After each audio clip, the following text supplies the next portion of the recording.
welcome to this week's edition of Batter Up. Today we have redshirt junior Ryan Shober here to tell us a little about himself and his teammates. Ryan, you ready to get started? Yeah, let's do it. Can you characterize the role you play on the baseball team on and off the field?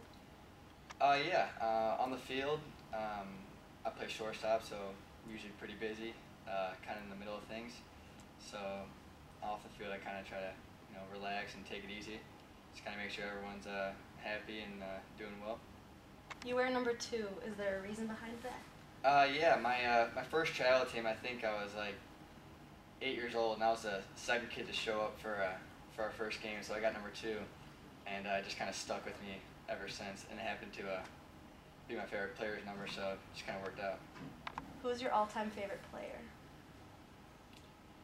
All-time favorite player is Derek Jeter of the New York Yankees, and it kills me because I'm a Phillies fan, but he is number 2, and I just think he's the man, and he's what a shortstop is all about, so I've idolized him forever.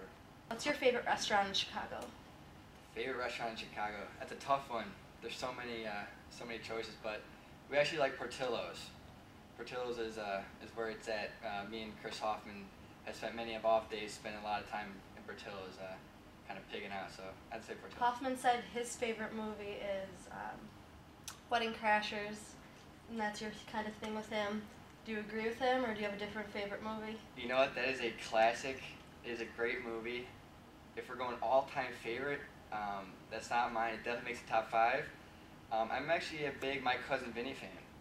I would say it's not everyone's all-time favorite choice, but I think Joe Pesci is hilarious, and Marissa Tomei is unbelievable in that movie. So I definitely have to go with My Cousin Vinny on that one. Do you have any hidden talents or skills you'd like to share with us? Hidden talents or skills? I think a skill is back home. I can throw a pretty good can opener off the high dive at our local pool, so I take advantage of that when I get back home. It's pretty impressive.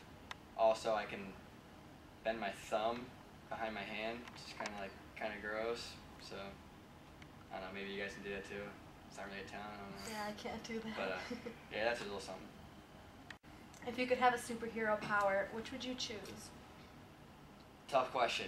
I would see a lot of good choices. I think I would have to do being able to control time or manipulate time, being able to go back in the past or the future or slow time down. I'm sure there's a lot of things we all wish we could have done over. So I think being able to control time would be pretty sweet. If you can ask any 5 people, dead or alive, to dinner, who would they be? 5 people? I'd say I'd probably bring Will Ferrell, just because that'd be hilarious. Probably Derek Jeter, because I think it'd be awesome to hang out with him.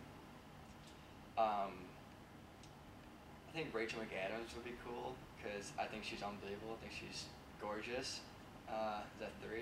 Yeah. 2 others, I don't know. Maybe one of my buddies from back home, just to bring them along with me, a little support. And then I'd probably bring a baseball legend, like a Babe Ruth or a Joe DiMaggio or something, just to kind of see what it was like for them playing back in the day. Most athletes have a pregame ritual or superstition they do before playing. Do you have any? I think most athletes definitely do have a pregame ritual, superstition, or something. I actually try to get dressed the same way, as far as uniform, each game, practice, whatever, baseball related. So that's something that I try to always do the same. What are 3 attributes you look for in a dream girlfriend? 3 attributes. She's got to have a good personality, 1, because she can be the prettiest girl in the world, but if you can't talk to her, that totally sucks. So good personality for sure. She's got to be funny, able to laugh, crack jokes. She's got to be able to hang out with friends, and good looking, beautiful. So. Any celebrities that fit those characteristics? Yeah, I think Rachel McAdams would fit them pretty well. I'm a big fan of her. If you could pick one guy on the team, who do you think could win an eating competition? There are a lot of guys that are, front runners for this category, but I would go with a sleeper. If we had a big team, eating competition, I'd take Johnny Cohen. And he'd be a sleeper for sure, but, he's the kind of guy at the cafeteria that, after you're all done eating, he's got, 5, 6 plates in front of him, and you're not really sure, what just happened. So I think he'd be a sleeper, and I think he'd surprise a lot of people. Which of your teammates calls his parents every day? On the past couple shows, I've heard Nick Asden's been the common answer, and he does call his parents, but I don't think he calls them any more than most. The person that I would go with is Chris Hoffman. Every time you turn around, he's either texting his mom or dad, or he's on the phone with his dad. So, we can't let him go unnoticed in that category. Who's the best singer on the team? Best singer. Wow, we got a lot of talented singers in this group. I'm gonna give Cody Dykman the title for best singer. Freshman, new guy, but he's pretty impressive. Who has the best hair on the team? Best hair. Alex George definitely in the running for best hair. He's got pretty good long flow before our coach literally cut it off. But there's a lot of guys with pretty good hair. Hoffman's got sneaky good hair. When he puts in time and effort, he actually looks pretty presentable. Addison's had pretty good hair. I've known him for a long time. He can do a lot of things with it. 7th grade, he went with the frosted tips, which is a tough time for him. But overall, we have pretty good hair. John Cohen, when he came back from the summer, pretty impressive stuff. So I'm not really sure, who I'd pick for that one. But yours definitely has done a good job this year with his hair. What is your biggest pet peeve? Oh man, when I was a kid, I went to a Catholic school, and the teachers actually did like the nail on the chalkboard thing. I thought that was like just movies only, but I had a teacher that actually did that, and that was very tough to sit through.